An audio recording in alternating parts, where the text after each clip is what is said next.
This is Dragon from Serbia. In our previous episodes, we've explored Frankl's ideas about meaning, the unconscious, and how we navigate between our raw drives and cultural development. Today, we're diving into something really controversial and crucial: the relationship between psychotherapy and religion, and why modern therapy desperately needs to rediscover its humanity. First, let's look at the absolute state of modern psychotherapy. We've got three major historical developments that Frankl identifies. Freud started by unmasking everything, showing how our conscious behaviors are driven by unconscious forces. Then behaviorists came along and tried to demythologize therapy by treating humans basically like complicated lab rats. Finally, we got modern biological psychiatry that often reduces everything to chemical imbalances and brain circuits. Frankl has this perfect analogy. Would you try to understand the eye by studying its defects? Of course not. So why do we try to understand human beings by only studying their pathologies? It's like trying to understand art by only studying color blindness. Here's where it gets really interesting. Frankl drops this bomb about therapists trying to be more priestly than actual priests. He tells this fascinating story about a priest who was called to a dying atheist's bedside. The guy just wanted someone to talk to, and the priest was so deeply respectful of the patient's freedom that he didn't even offer last rites. Meanwhile, we've got therapists out here playing amateur priest, trying to force spiritual transformations on their patients. As Frankl says, you can't push someone into genuine religiousness any more than you can force someone to fall in love. Now, let's look at what Frankl identifies as the three massive problems making modern humans sick: depression and suicide. The numbers are shocking. Suicide moved from the 22nd to the 10th leading cause of death in the US among college students. It's the second leading cause. In one study, 85% of students who attempted suicide said life meant nothing. And get this, most of these students were doing well academically and socially. Addiction, not just drugs, but anything that gives people a quick hit of artificial meaning. Frankl found that 90% of alcoholics felt their lives were meaningless.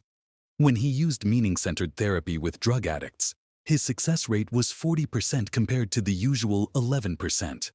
He says people aren't just trying to get high, they're trying to fill an existential vacuum. Aggression. Here's where Frankl really challenges conventional wisdom.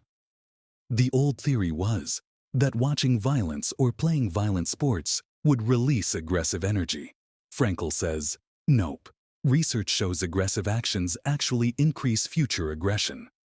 He links violence directly to meaninglessness, saying, people are most likely to kill when they feel overcome by meaninglessness. But here's the really wild part. Frankl says modern therapy is often making these problems worse. How? Through what he calls the three deadly reductions.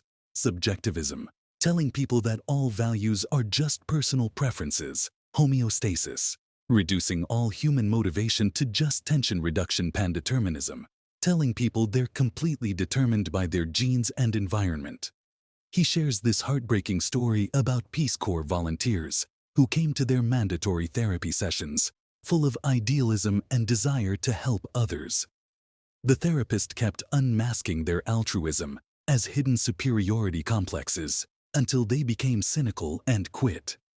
As Frankl says, sometimes unmasking should stop at what is genuinely human. The statistics he presents are brutal. In Vienna, the percentage of young people feeling their lives were meaningless jumped from 30% to 80% in just 2 years. This emptiness isn't just a Western problem, it's spreading everywhere, crossing borders without a visa between capitalist and communist countries. So what's Frankl's solution? He says therapy needs to reclaim what makes us uniquely human: self-detachment, our ability to laugh at ourselves; self-transcendence, our ability to reach beyond ourselves toward meaning conscience, not just as a superego or conditioned response, but as our meaning detection organ. He points out that no computer can laugh at itself, and no rat worries about the meaning of its maze running. These uniquely human capacities are exactly what modern therapy often ignores. Quick questions to think about. When's the last time a professional tried to unmask your idealism or genuine desire to do good? How did that affect you? And more importantly, what would therapy look like if it helped people discover meaning instead of just analyzing their problems?